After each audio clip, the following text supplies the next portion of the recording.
empezar, por favor. Silencio.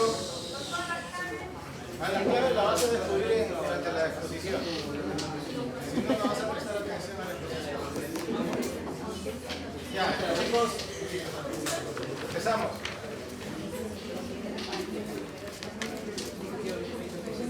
Esto es tuyo, ¿no? Cuidado, ya. A ver, chicos, vamos a ver el tema del glomerulonefritis, por favor. Silencio. Vamos a empezar.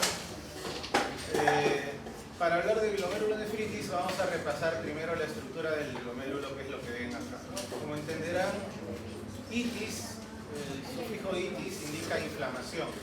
Por lo tanto, podríamos entender a grandes rasgos glomerulonefritis como inflamación del glomérulo. Entonces vamos a repasar en qué consiste un glomérulo. El glomérulo es esta estructura que ven acá, es la parte inicial de la nefrona, donde inicia el proceso de filtración, o sea, el proceso de filtración de la sangre hacia formar la orina. ¿Qué está conformado el glomérulo? Está conformado por una red capilar, que es la que ven acá, que se forma con una especie de ovillo vascular. Está conformado por capilares que provienen de una arteriola aferente y que terminan o desembocan en una arteriola deferente. Estos capilares de acá tienen un endotelio que tiene fenestras o tiene huequitos. Las fenestras son ventanas, en francés fenestras de ventanas. Entonces tienen unos huequitos que permiten el paso de la sangre para que se filtre. Alrededor de estos capilares lo que van a encontrar es este tejido de acá, estas células de acá que se ven moradas, que es un tejido mesenquimatoso, tejido de sostén que se llama mesangio, ¿no? Mesangio, como dice acá.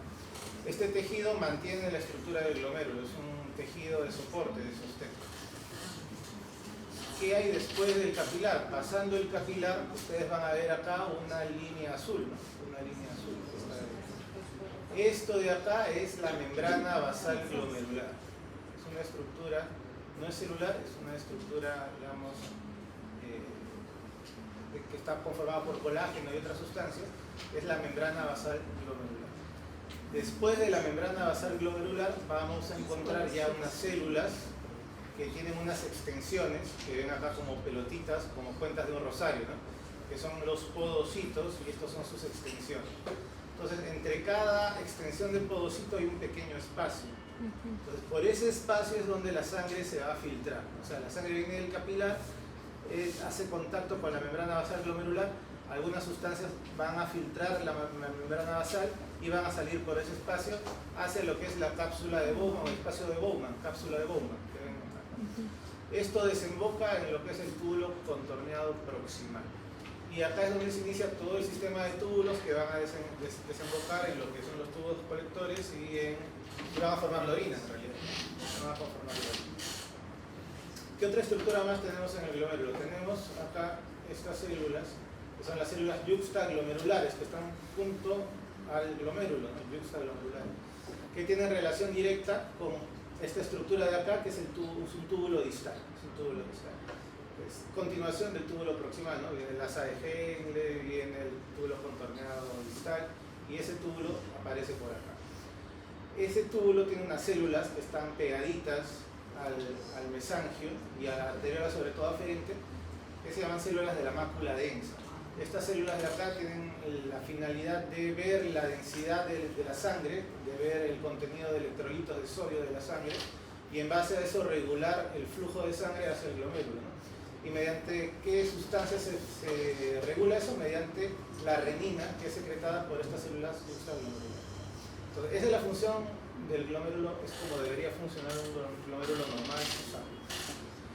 La patología del glomérulo puede ir a diferentes niveles, ¿no? Puede haber patología a nivel de la célula, en este caso es una célula endotelial, puede haber patología en el mesangio, puede haber patología de la membrana basal, puede haber patología del podocito, puede haber inflamación, puede haber necrosis, todo eso puede haber dentro de un glomérulo. Entonces, el patrón de daño glomerular es lo que vamos a estudiar y lo que va a definir las enfermedades llamadas glomerulonefritis en general.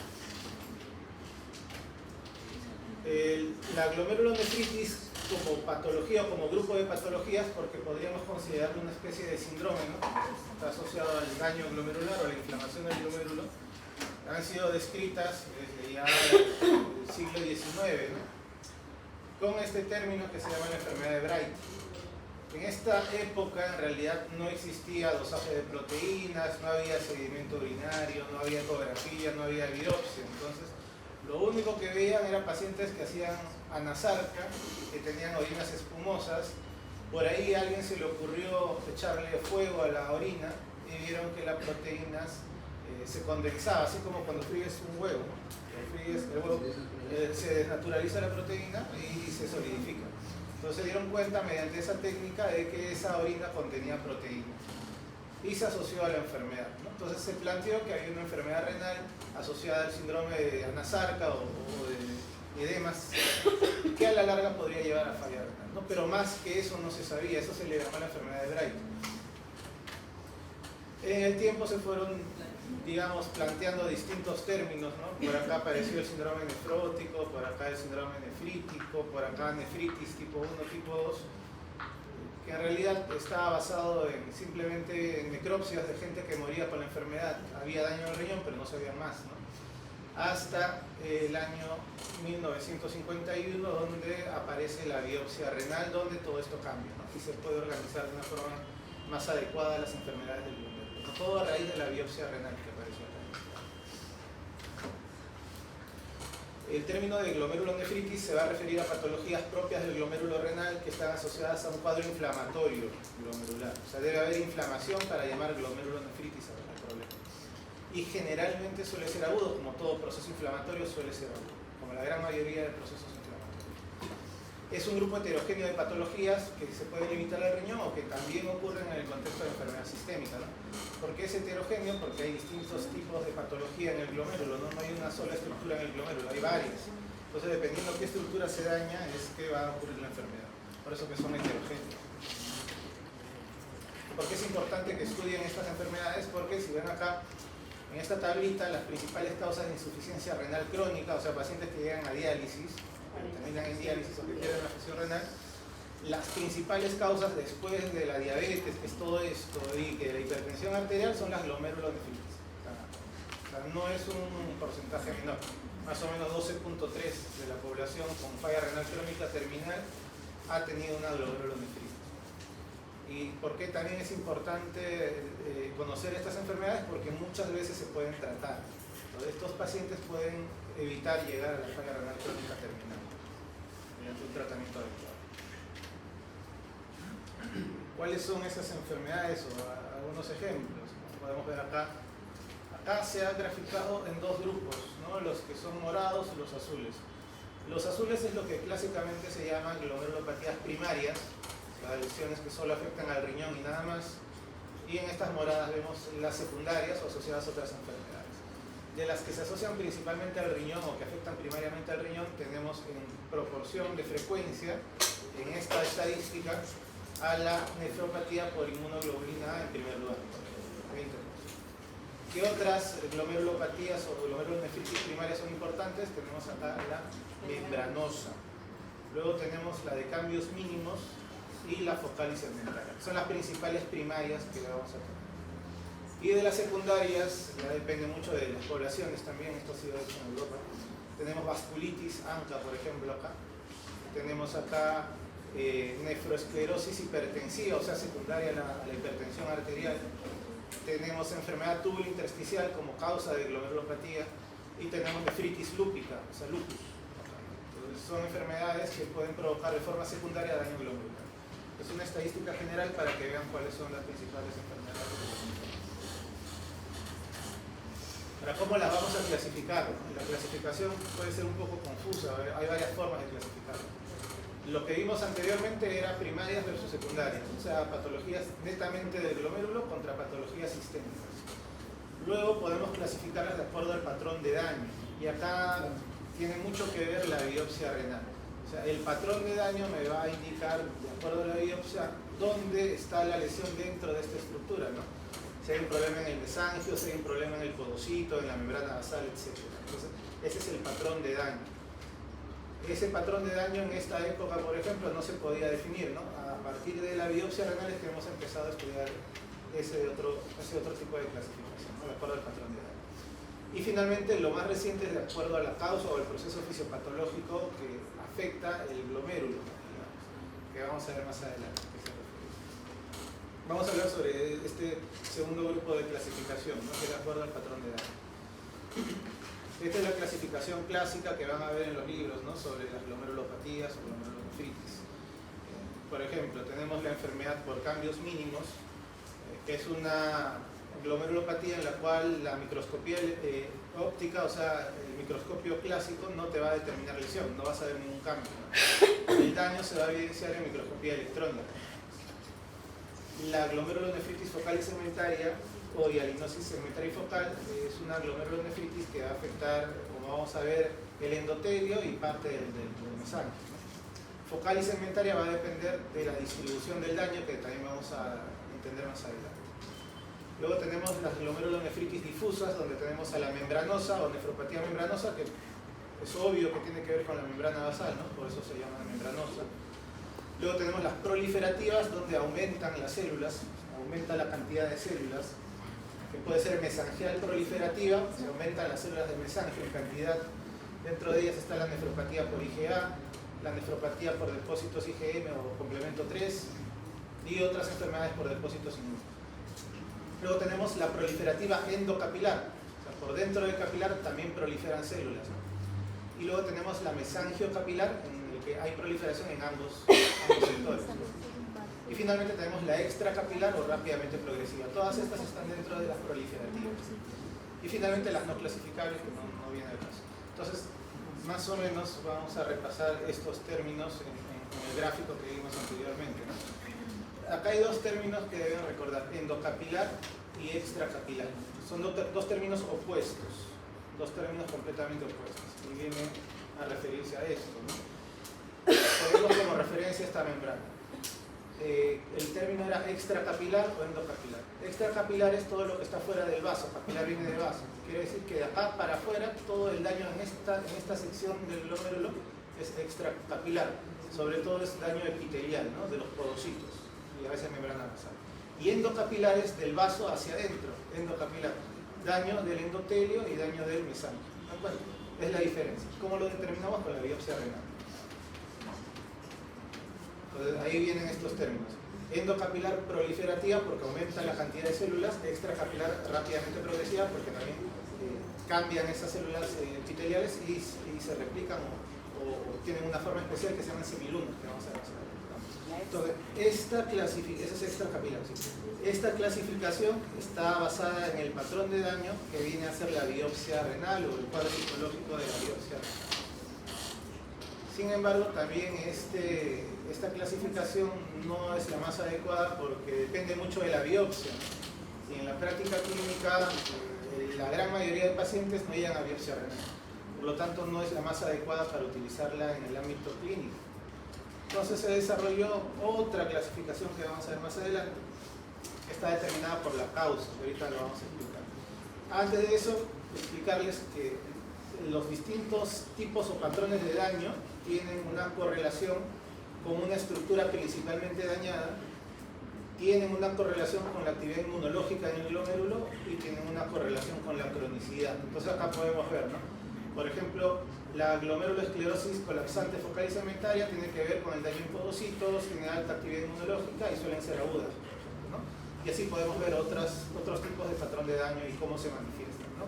Hay alteraciones en los podocitos, en las células mesangiales, en las células endoteliales, ¿no? Las arteriolas también, ¿no? En la membrana basal glomerular, etc., ¿no? Todas las estructuras que hemos visto. Y eso depende también de la clasificación por patrón. ¿Qué más tenemos que aprender sobre los términos anatomopatológicos?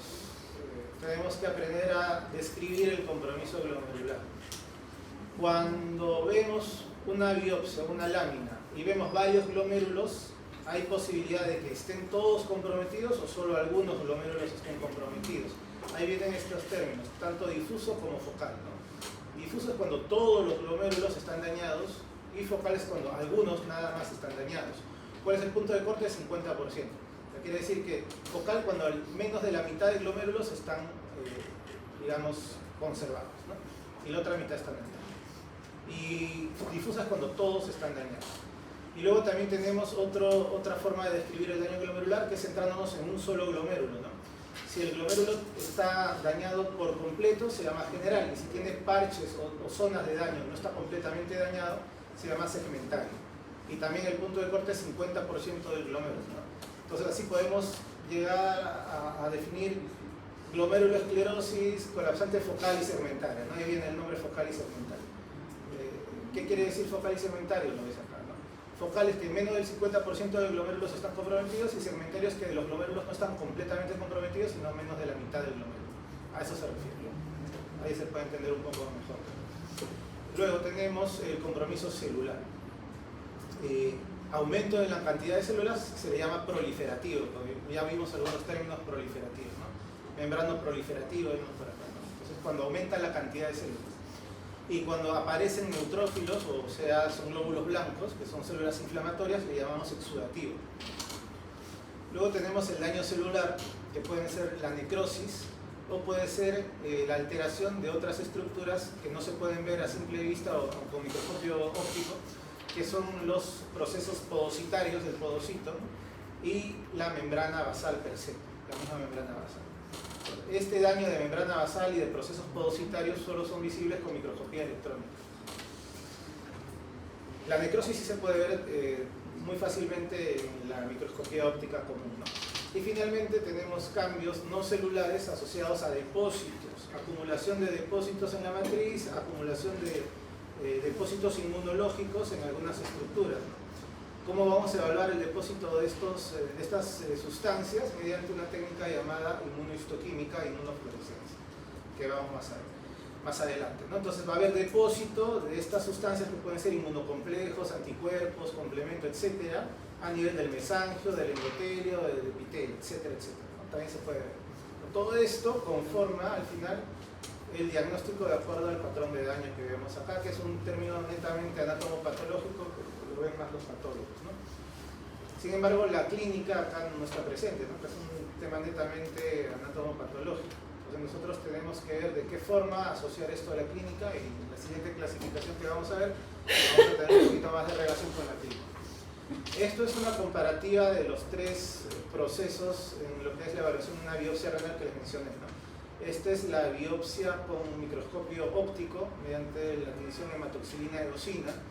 Si se dan cuenta, acá es evidente que hay un montón de células mesangiales. Esto es el mesangio, esto es el glomérulo, ¿no? Acá hay una proliferación mesangial, por ejemplo, ¿no? Y también hay neutrófilos, también podrías llamarlo exudativo, ¿no? Acá es en menor grado.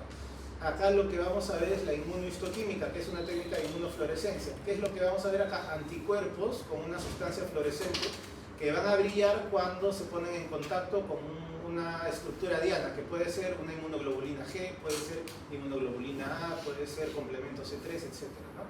Entonces, si acá hay depósito de complemento, se va a poner brilloso cuando le agrego el fluorescente para complemento C3. Si acá hay inmunoglobulina G, va a brillar si es que hay depósitos de inmunoglobulina G cuando agrego el fluorescente para inmunoglobulina G. Y así. Entonces, este método se llama inmunofluorescencia por inmunohistoquímica. Me ayuda a evaluar esta parte de acá, que son los depósitos en el mesangio, subendotelio y subepitelio de complejos inmunes y algunas otras sustancias. Y finalmente la microscopía electrónica, donde voy a poder ver bien la membrana basal glomerular, que la ven acá, esta es la membrana basal. Puedo ver si hay depósitos dentro de la membrana basal y puedo ver los proyectos del podocito o las extensiones de los podocitos que ven acá, ¿no? Que son las células podocitas. Eso se ve en la microscopía electrónica. Esos son tres digamos, partes del proceso de evaluación de una biopsia renal que son muy importantes. Sí. Microscopía electrónica, exactamente, no hay otra. Tienen que ser microscopía electrónica. Acá en el Hospital de Niños hacemos eso. Hospital de Niños.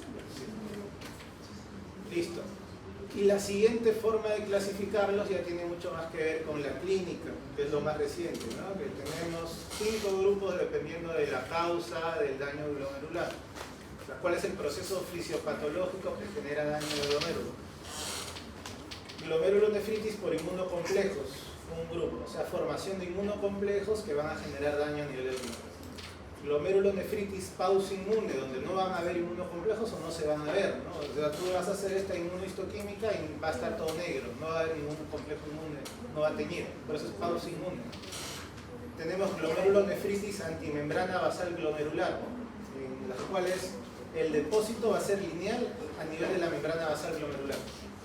Glomerulonefritis asociada a inmunoglobulinas monoclonales y glomerulopatía por C3. Entonces, estos son los 5 grupos de glomerulonefritis, dependiendo de la causa, en las cuales podemos ya tener una correlación clínica un poquito más importante, ¿no? Ya en base a la experiencia que tenemos. Y acá ya no dependemos tanto de la biopsia, acá ya más dependemos del cuadro clínico, como vamos a ver más adelante. Esta es la clasificación general, que son los 5 grupos que les he dicho. Tal vez la que se conoce más, la que se estudia más, es este primer grupo, la asociada a inmunocomplejos, ¿no? Acá tenemos la nefritis lúpica principalmente, tenemos la glomerulonefritis asociada a infecciones, tenemos la nefropatía por IgA y tenemos otras que son más raras que no es necesario que las conozcan, pero estas tres sí, ¿no? Asociada a inmunocomplejos, nefritis lúpica, asociadas a infecciones, posinfecciosas o asociadas a infecciosas, y la nefropatía por IgA. Luego tenemos la asociada a los anticuerpos contra la membrana basal glomerular. Acá tenemos el síndrome de Goodpasture principalmente, ¿no? Que te da el síndrome pulmón-riñón, o sea, afección del pulmón en simultáneo con afección del riñón. Te da lo que se llama hemorragia intraalveolar difusa a nivel pulmonar. Es una sola enfermedad, acá no hay mucho que plantear. Luego tenemos las asociadas a anticuerpos contra el citoplasma del neutrófilo, también llamado anticuerpos ANCA. Esta de acá no la ves acá, no está acá, pero tiene un sinónimo que es la glomerulonefritis pauciimmune. Entonces la glomerulonefritis pauciimmune es lo mismo que las glomerulonefritis asociadas a ANCA o anticuerpos contra membrana del neutrófilo, citoplasmática del neutrófilo. Hay dos tipos principales acá, ¿no? Asociadas al anticuerpo antiproteinasa 3 y asociadas al anticuerpo contra la mieloperoxidasa. Ambos son sustancias producidas por los neutrófilos. En este grupo de acá tenemos principalmente la granulomatosis con poliangeitis, o lo que se llama granulomatosis de Wegener, también le llaman, y acá es la poliangeitis microscópica. Poliangeitis microscópica, también llamada PAM, principalmente. Luego tenemos la glomerulopatía por C3, que es más rara, tenemos la glomerulonefritis C3 y la enfermedad por depósitos densos. Y finalmente la glomerulonefritis asociadas a inmunoglobulinas monoclonales. Acá principalmente la enfermedad asociada a depósito de cadenas ligeras, algunos tipos de amiloidosis, de crioglobulinemias, muchas veces relacionadas a neoplasias hematológicas principalmente, ¿no? Enfermedades de linfocitos en las cuales se producen muchos anticuerpos, o de mieloma múltiple también se ve asociado al mieloma múltiple. Entonces, esos son los 5 grupos que vamos a tener. Entonces, la clínica de estas enfermedades están bien descritas, por lo tanto ya podemos acercarnos a los grupos mediante la clínica de las enfermedades que vamos a ver. Entonces, tenemos los 5 grupos y en esta tablita vamos a ver qué enfermedades se asocian. Ya repasamos las enfermedades en la diapositiva anterior. Lo que les voy a enseñar acá son los patrones de daño. O sea, así como hay un cuadro clínico, también hay un patrón de daño que se ve en lo que es la biopsia renal, ¿no? Y van a ver lo complicado que se pone, porque estos inmunocomplejos van a tener compromiso mesangial, endocapilar, exudativo, membrano proliferativo, necrotizante, crescéntico, esclerosante o múltiple. Tienen casi todos los patrones de daño. La pauciimmune tiene necrotizante, crescéntico, esclerosante o múltiple. La antimembrana basal glomerular, igual que la pauciimmune. Las asociadas a anticuerpos monoclonales tienen compromiso mesangial, endocapilar, exudativo, membrano proliferativo, necrotizante, crescéntico, esclerosante múltiple, y la asociada C3 es parecido al anterior. O sea, se dan cuenta que mediante el patrón de daño es bien difícil que lleguen al diagnóstico porque comparten los patrones de daño, ¿no? Estos 5 grupos comparten los mismos patrones de daño. Sin embargo, hay patrones que son más característicos en cada uno de estos grupos. Por ejemplo, en los inmunocomplejos lo más frecuente es ver proliferación mesangial. Es lo más frecuente en las inmunocomplejos. Proliferación mesangial o exudativa, es lo más frecuente acá. En las pauciinmunes lo más frecuente son necrotizantes o crescénticas. En la antimembrana basal glomerular también es necrotizante, crescénticas. Y en estas dos últimas lo más frecuente es el membrano proliferativo. En estas dos últimas, membrano proliferativo. Sin embargo, pueden presentar también otros tipos de daños, como ven acá. Pero lo más característico es lo que acabo de mencionar. Pues tiene su correlación también anatomopatológica en este grupo de enfermedades. Y desde el punto de vista clínico, vamos a evidenciar algunos síndromes o grandes síndromes o problemas que presentan los pacientes que vienen a la consulta, ¿no? Y en base a estos síndromes también podemos plantear diagnósticos. Acá tenemos los dos síndromes clásicos que ya han visto, que son el síndrome nefrótico y el síndrome nefrítico, pero hay otras formas clínicas que también se pueden describir, ¿no? Y que son intermedias o no encajan en uno de estos dos términos. Tal vez si han visto pacientes con glomerulopatías van a ver que muchas veces no calzan exactamente en estos dos grupos, ¿no? Quedan en el limbo, ¿no? Quedan en el limbo. Hay algunos otros grupos que también se pueden diferenciar. Tenemos el grupo de pacientes asintomáticos que tienen proteinuria entre 150 y 3 gramos al día, que tienen una hematuria microscópica y que tienen alteración del seguimiento urinario, pero que no hacen síntomas en absoluto, ¿no? Entonces un paciente que, no sé, va al médico y pide un examen, un chequeo general, le hace su examen de orina y te sale eso. En realidad nunca tuvo edemas, nunca tuvo síntomas, nada de nada. Asintomático 100%. Es una posibilidad. Luego tienes la hematuria macroscópica. Esto es un cuadro clínico muy característico de un par de enfermedades que vamos a ver. ¿Qué es lo que va a pasar? El paciente va a tener orina de color marrón o roja. Él la va a ver, va a ser macroscópica, la va a evidenciar, ¿no? No va a haber coágulos, eso diferencia de una hematuria por un trauma, digamos, ¿no? En el trauma, en la lesión uretral va a haber coágulos. Y generalmente esta hematuria coincide con una infección, coincide con un proceso infeccioso en simultáneo. Esta hematuria puede ser asintomática o a veces se acompaña de proteinuria. Entonces, esto es lo que llamamos hematuria macroscópica. Hematuria macroscópica es un cuadro típico que vamos a ver en unas enfermedades más adelante.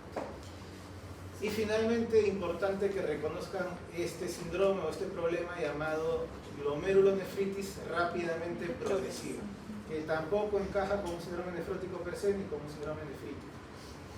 En la rápidamente progresiva lo que van a ver es insuficiencia renal, o sea, elevación de la creatinina en pocos días o semanas. Va a ser una trepada rápida de la creatinina, asociado a proteinuria, generalmente menor a 3 gramos, asociado a hematuria glomerular, presión arterial no necesariamente está alta, no necesariamente hay hipertensión, y puede estar asociado a vasculitis o a otras enfermedades sistémicas, ¿no? Entonces, esto es lo que llamamos glomerulonefritis rápidamente progresiva. Esto no es un diagnóstico, tampoco es un patrón histológico de biopsia, esto es un problema, un cuadro clínico, un síndrome. Ténganlo como tal, ¿no? Como un síndrome.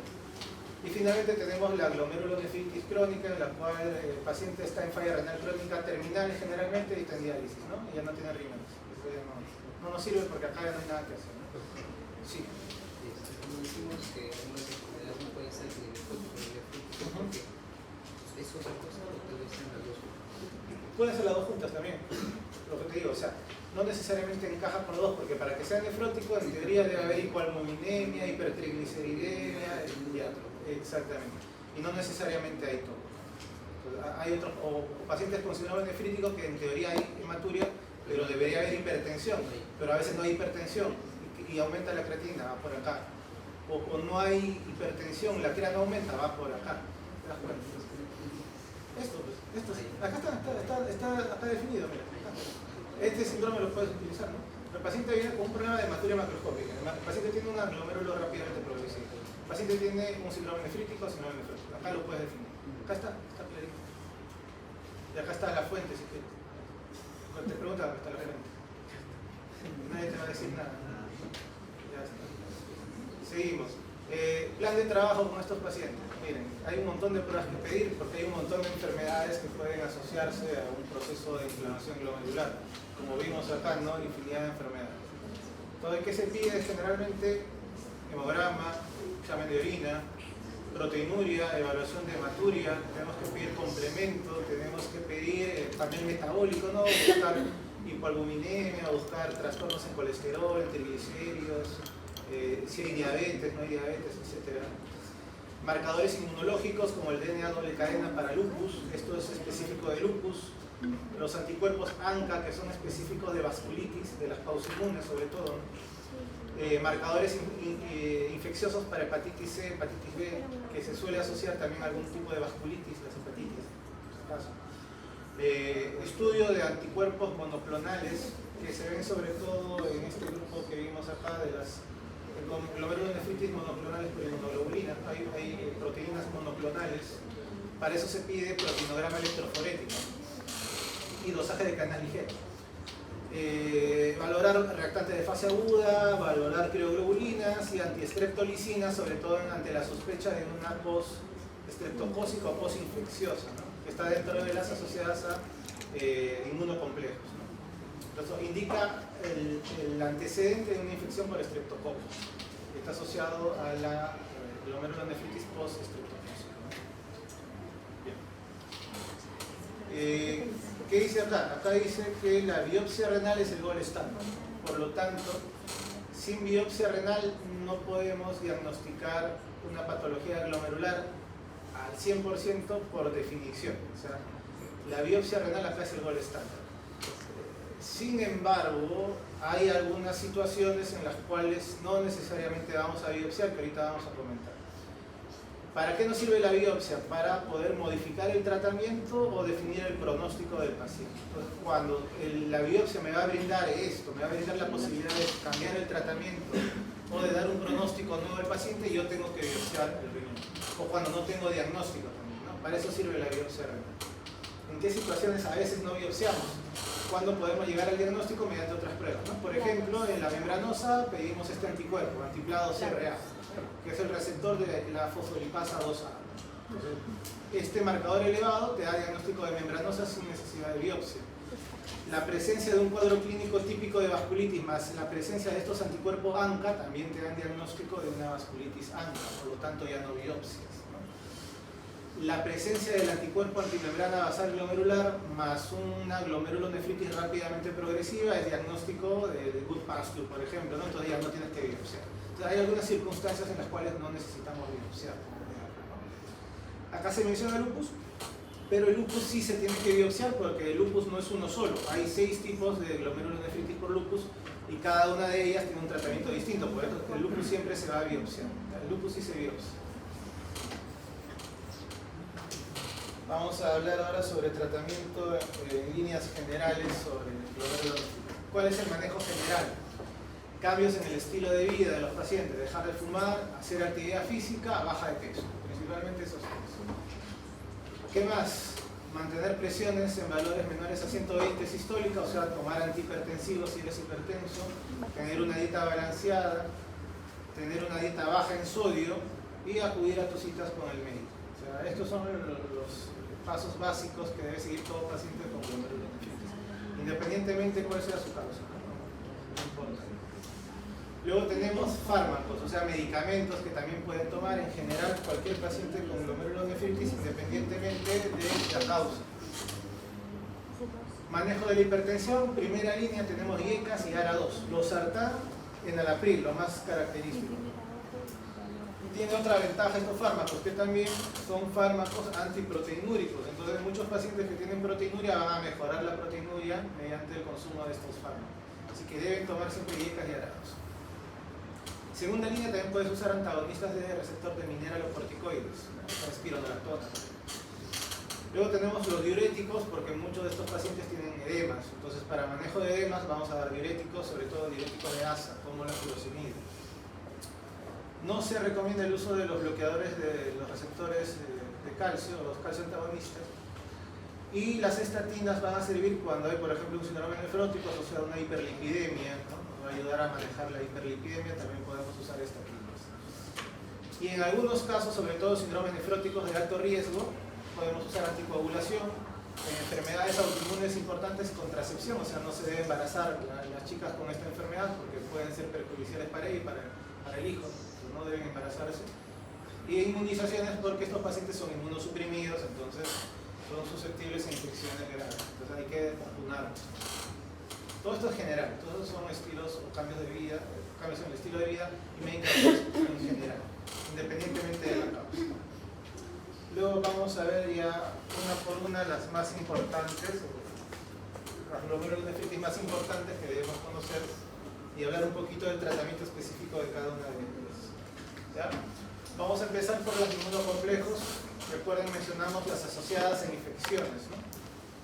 Entonces, en este cuadrito se resume todo, ¿no? Se resume la parte clínica, el cuadro clínico, se resume algunos marcadores de laboratorio, se resume los hallazgos en la biopsia y se resume el tratamiento. De cada enfermedad vamos a ir mencionando estos cuadritos para que sea un poco más fácil de recordar, ¿no?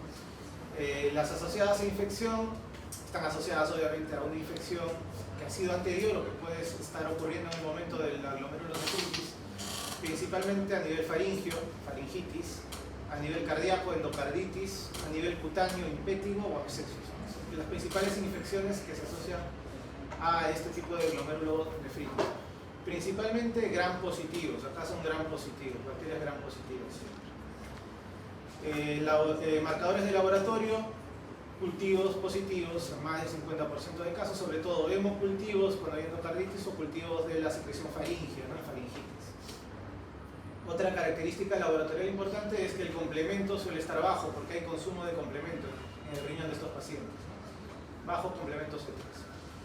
A nivel de lo que es la biopsia, lo que vamos a encontrar generalmente es el patrón de daño que vimos, que es una glomerulonefritis difusa proliferativa, o sea, una glomerulonefritis exudativa. Porque además de que va a proliferar el mesangio, van a haber neutrófilos, o sea, van a agregarse neutrófilos. Eso es lo que quiere decir glomerulonefritis exudativa. A la inmunofluorescencia, recuerdan lo que vimos en inmunofluorescencia, lo que vamos a encontrar son depósitos de IgG y de complemento 3 en el mesangio. Esto es lo característico de la biopsia. Y el tratamiento es un tratamiento de soporte, o sea, no hay un tratamiento dirigido, es las medidas básicas que vimos anteriormente, nada más. Y como hay una infección de por medio, se le suele dar antibióticos, nada más. Esto es. No le vamos a dar inmunosupresores, ningún tipo de quimioterapia, ni nada por el estilo. La mayoría de casos van bien. Controlas la infección y el problema desaparece. Suelen ser problemas benignos. Sí. Está dentro de ese grupo la postestreptocócica. Hay dos grupos principalmente, estos que ves acá. Las glomerulonefritis postinfecciosas, que está dentro de ella la postestreptocócica, y la asociada a infección, que es la asociada a endocarditis sobre todo. Son dos principales. O sea, las dos pertenecen a ese grupo que acabamos de mencionar en la diapositiva. Las dos están acá. Las dos están acá. Es un resumen de ambos. El mecanismo fisiopatológico es el que ven acá, ¿no? Llega la bacteria, está infectada la célula por la bacteria genera una respuesta inmunológica, por ahí un antígeno de la bacteria es fagocitado y es expuesto, entonces se forma un complejo inmunológico con anticuerpos alrededor de él. Esto genera inflamación aquí a nivel del mesangio. Esto que ven acá es el mesangio. Entonces llegan los neutrófilos, por eso es exudativa, y prolifera el mesangio, por eso es proliferativa. ¿Qué va a pasar después? Esto va a entrar al capilar, se va a generar también un daño capilar en muchos casos, va a haber activación del complemento en el endotelio y va a empezar a filtrarse algunos eritrocitos en el endotelio. Va a pasar la membrana glomerular y en algunos casos puede haber cierto grado de daño cocido. Pero lo que principalmente se ve en estos casos es la proliferación mesangial, es lo principal, Esto es lo que llamamos glomerulonefritis asociada a infección. Principalmente dos grupos ahí, ¿no? La posinfecciosa como tal, es la que ustedes han leído seguro, la que todo el mundo conoce, que está asociado a este germen de acá que es el Streptococcus beta hemolítico, grupo A, que genera amigdalitis faringitis. Esta es una enfermedad del tercer mundo. Esta enfermedad en países del primer mundo ya no se ve. Acá todavía la podemos ver, ¿no? Esta enfermedad aparece algunos días o hasta 4 semanas después de la infección, o sea, no aparece inmediatamente tenemos la infección. Y eso es lo que la diferencia principalmente de este otro grupo de enfermedades, que es la glomerulonefritis asociada a infección. Esta se da durante el proceso infeccioso. Acá el germen es otro, acá no es el estreptococo, acá el germen principal es el Staphylococcus aureus. ¿Qué infecciones asociadas? Principalmente osteomielitis, endocarditis, celulitis, etc. Todas provocadas por Staphylococcus aureus. Entonces, acá el tratamiento tiene mejor chance de curar la enfermedad que acá, ¿no? Porque acá la infección generalmente ya pasó. Acá simplemente es darle un manejo, un tratamiento de soporte. La mayoría, como le dije, van bien, ¿no? Sobre todo si das tratamiento a la infección, ¿no? Si no le das tratamiento se va a morir de la infección. La siguiente que quiero que conozcan es la glomerulonefritis por IgA o asociada a IgA, nefropatía por IgA. Es también asociada a inmunocomplementos, ¿no? ¿A qué se asocia esto? A una IgA deficiente en galactosa, o sea, es una IgA estructuralmente anómala, ¿no? La IgA es un tipo de inmunoglobulinas que generalmente la tenemos a nivel de las mucosas, ¿verdad? Mucosas, en la boca, en los intestinos, a ese nivel funciona la IgA. Esta IgA, luego de un proceso infeccioso abdominal, o sea, una diarrea, una enteritis, esta IgA aberrante entra a la circulación, llega al riñón y genera la patología, ¿no? Ese es el mecanismo fisiopatológico de la glomerulonefritis por IgA. La alteración en la estructura de esta IgA que reside dentro del intestino y que por una infección entra a la circulación y genera algo, ¿no? El cuadro clínico, principalmente dolor abdominal, puede haber rash, o sea, en forma de púrpura, ¿no? Lo que vamos a ver son púrpuras a nivel de las piernas sobre todo. Dolor abdominal, diarrea puede haber. Y va a haber faringitis en algunos casos también, porque acuérdense que la faringe también son mucosas, también ahí tenemos IgA, ¿no? Entonces, el cuadro clínico asociado a hematuria más faringitis se llama hematuria sin faringitis. O sea, el paciente que hace un cuadro de faringitis y al segundo día del cuadro, todavía con fiebre, con dolor, empieza a hacer hematuria macroscópica. Este cuadro es característico de la nefropatía por IgA. Pocas veces van a ver un cuadro así tan específico. Paciente que hace faringitis y al segundo o tercer día empieza a hacer hematuria macroscópica. Eso se llama hematuria sin faringitis. Es el cuadro clínico característico. ¿Cuál es el patrón anatomopatológico? Proliferación mesangial. Proliferación mesangial es el más característico, pero puede tener todos estos otros tipos también, ¿no? ¿Qué es lo que vamos a ver en la inmunofluorescencia? Vamos a ver depósitos de inmunoglobulina A en el mesangio. Eso se ve mediante la inmunohistoquímica. Y el tratamiento suele ser también de soporte porque también tiene buen pronóstico, ¿no? Le damos acá medicamentos para controlar la hipertensión o antiproteinúricos, puedes darle IECAS o ARA2, ¿no? En estos pacientes se ha visto que los SGLT2 tienen un buen efecto, ¿no? Entonces solamente en estos pacientes se puede dar SGLT2, está dentro del tratamiento. Solo en la IgA, no es en general, IgA nada más. Y en algunos casos se puede intentar dar inmunosupresores, solo en algunos casos los que suelen ir mal, los que tienen mal pronóstico, que son la minoría, ¿no? Cuando sospechamos de una IgA de mal pronóstico, cuando hay una proteinuria muy importante, más de 1 gramo, cuando hay crecientes, acá en la biopsia encontramos crecientes, o cuando hay falla renal aguda, o sea, la creatinina empieza a trepar, ¿no? Ahí debemos sospechar de que esta IgA va a requerir inmunosupresión. Estos son características de mal pronóstico, no factores de mal pronóstico que tenemos que evidenciar. Es lo menos frecuente, es rarísimo que estos pacientes tengan eso, es raro, es muy raro. Entonces la biopsia de los pacientes con IgA se puede estandarizar a un score que se llama el score MEST, que vamos a sacar unas características anatomopatológicas de la biopsia, dependiendo si hay compromiso mesangial, si hay glomerulosclerosis segmentaria, si hay hipercelularidad endocapilar o si hay alteraciones tubulares o presentes, ¿no? Entonces esto agregado a unas características clínicas previamente definidas nos van a dar un score.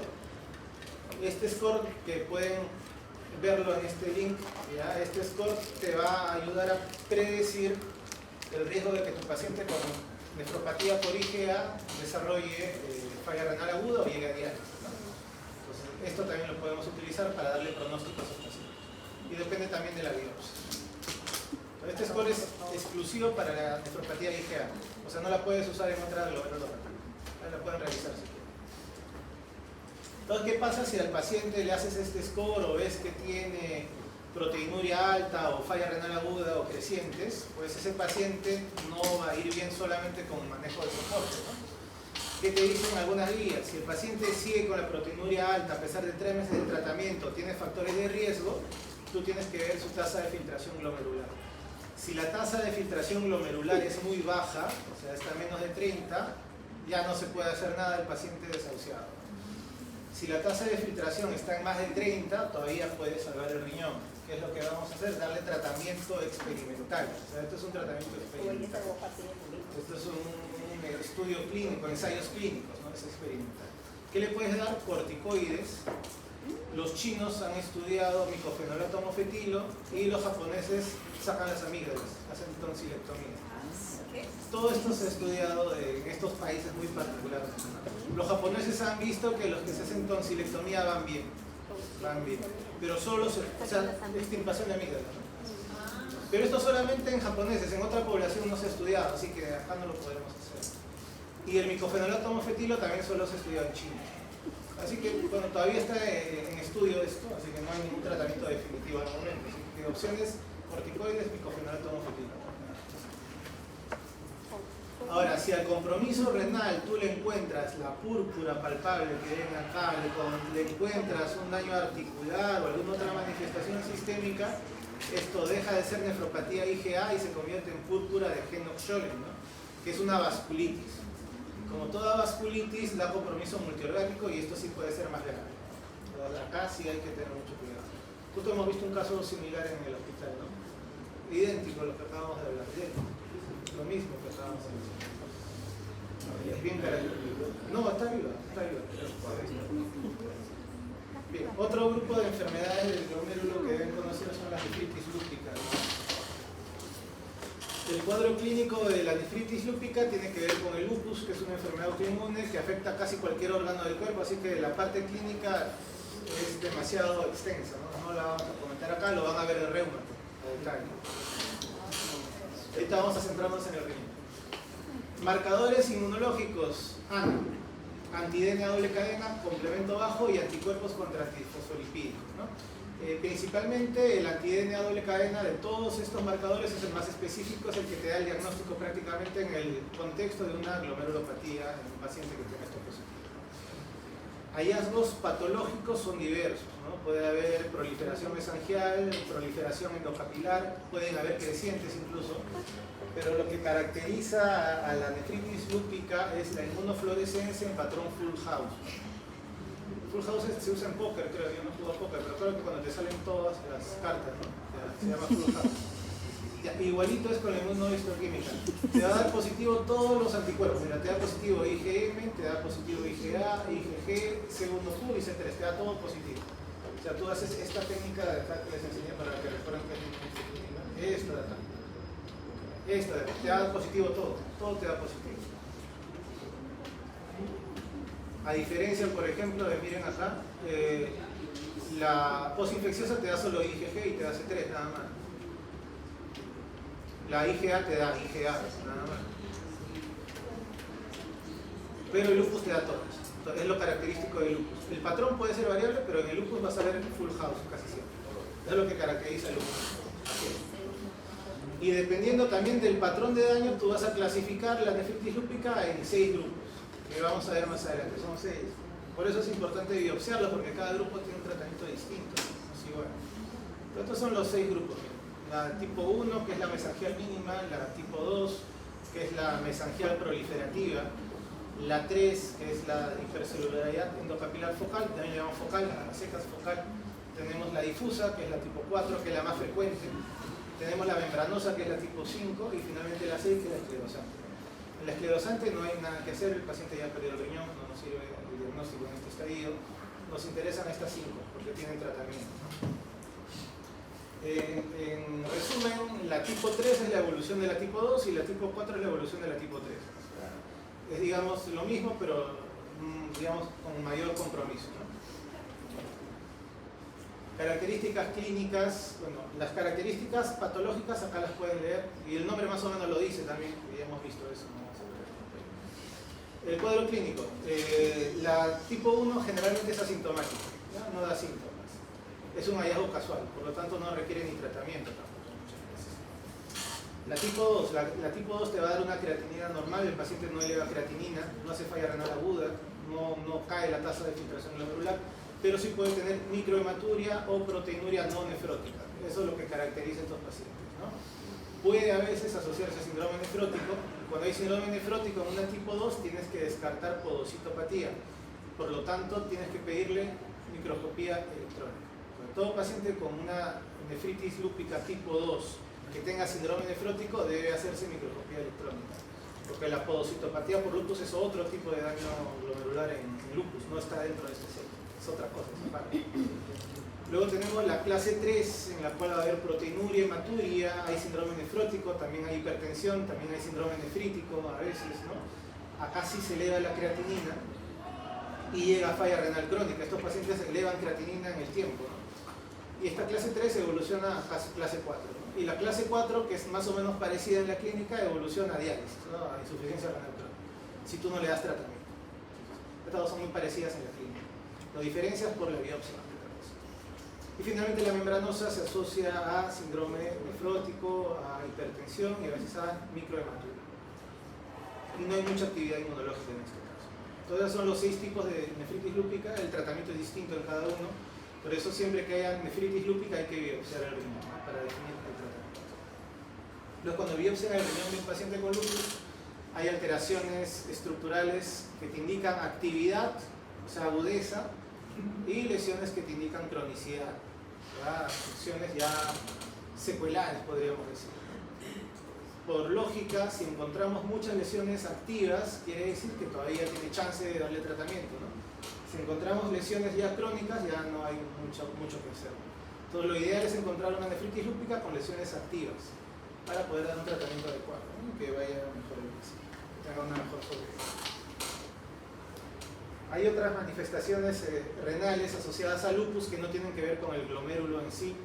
Puede ser la nefritis tubulointersticial, la enfermedad vascular o la podocitopatía, que no lo vamos a tocar ahora, que también se ve en lupus, que deben conocer. O sea, no todo es glomérulo nefritis en lupus. Vamos a ver la tipo 1, tipo 2. Si el paciente tiene una clase 1, clase 2 y no tiene una proteinuria importante, el tratamiento inmunosupresor depende de las otras manifestaciones de lupus, ¿no? Si tiene artritis, el tratamiento de la artritis. Si tiene serositis, tratamiento de la serositis. Si tiene compromiso pulmonar, el tratamiento inmunosupresor por el compromiso pulmonar, no por el riñón. Acá el riñón es lo de menos, porque es un cuadro bastante leve, en teoría no requiere tratamiento. Si el paciente es un tipo 2 y tiene síndrome nefrótico, ya dijimos descartar podocitopatía mediante microscopía electrónica. Y se debe tratar como enfermedad de cambios mínimos, por lo tanto darle solamente corticoides. Acá el tratamiento es netamente corticoides. Corticoides en dosis bajas. Corticoides en dosis bajas. Cuando tengamos un clase 3 o 4, al final se tratan de forma similar, ¿no? La mayoría de casos vamos a ir en este supuesto, ¿no? Cuando predominan las lesiones activas, predominan las lesiones agudas, es lo que vimos acá, ¿no? Predominan las lesiones activas. Si predominan las lesiones activas, vamos a dar tratamiento. Si predomina lo que es crónico, tratamiento de soporte, su diálisis, nada más. ¿Qué es lo que vamos a dar de tratamiento? Vamos a dar inmunosupresores, dentro de ellos el corticoide de base, los glucocorticoides. En caso de la nefritis 4-3 se da pulsos de metilprednisolona inicialmente. Se da 1 gramo al día o 500 al día durante 3 a 5 días. Y luego se le da tratamiento de sostén con prednisona a 1 miligramo al día. Y se va disminuyendo en el tiempo. Este tratamiento dura varios meses en lo que mejora la función renal, ¿no? A esto siempre le tienes que agregar otro inmunosupresor. ¿Cuáles pueden ser? Ciclofosfamida. Ciclofosfamida, micofenolato mofetilo y terapia biológica. Dentro de la terapia biológica está el rituximab, por ejemplo. Entonces, cualquiera de estos. El que usamos de forma clásica, el más antiguo y el peor de todos, diríamos, es la ciclofosfamida porque es muy tóxico. Lo más reciente es el rituximab, pero es muy caro. Y lo más balanceado sería el micofenolato mofetilo, ¿no? Que va bastante bien y es menos tóxico que la ciclofosfamida. Sobre todo ciclofosfamida provoca hematotoxicidad, provoca esterilidad. Entonces la gente joven que quiere tener hijos no debe usar eso. Ciclofosfamida. Chicos, por favor, volumen.